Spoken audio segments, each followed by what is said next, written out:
Now the next thing I checked out is this VITILAN electric bicycle. It's a lot of fun, but it's actually very practical if you live in an area where you can ride bicycles to work. Great shock absorbing systems that are totally adjustable. Wave rotor disc brakes. Even in the back, this thing stops on a dime. And yes, it's an electric bike. You turn it on, and there comes the screen. And this particular one is cool because it can go real fast. You can go up. I like going all the way to 5. Because that's the fastest. And believe you me, it's pretty quick. Now, I guess technically they have a law if they go over 20 miles an hour, they're not an electric bike. This thing goes well over 20 miles an hour the way it came. There's no arguing that. I got it over 30, pedaling pretty hard with the assist. They might be skirting things here or there. I don't know. They give you a warning. I mean, if you're really worried, just set it down. Instead of having it on 5, you can go lower speeds where it'll only go to a certain speed and it won't go over 20 miles an hour. For those of you who are completely law-abiding citizens and won't go over 20 miles an hour in an electric bicycle. But on the other hand, as far as I know, there's no speed limit for regular bicycles, right? This thing has a regular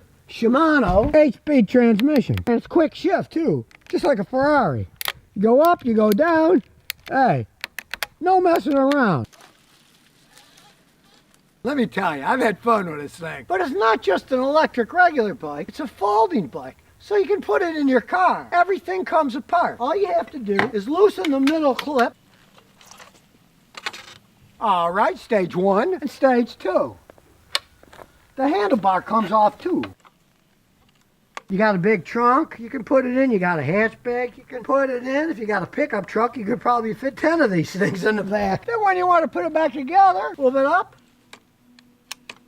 Lock it in place, turn the wheel. Don't do it on a hill like I am. It neatly fits here. This locks in place. Now it's not going to come in half because this locks. In order to unlock it, you got to push the button. Just make sure that's not locked.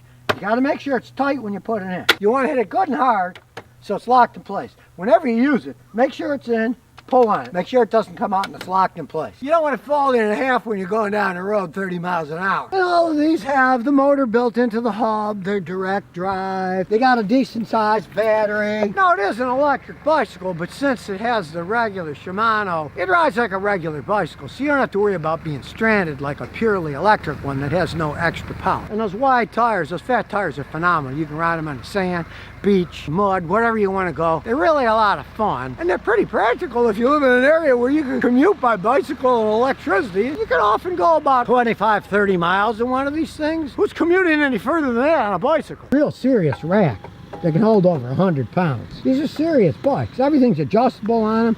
Simple, snap it, make it go higher or lower. Same thing with the front. It's totally adjustable up or down. And believe me, I've tried out a bunch of these electric bikes. I have to say, this is one of my most favorite ones because it will fit in and it's got nice heavy construction. It's got a pretty good range and it's got the 5 speeds. And if you're curious, here's the model.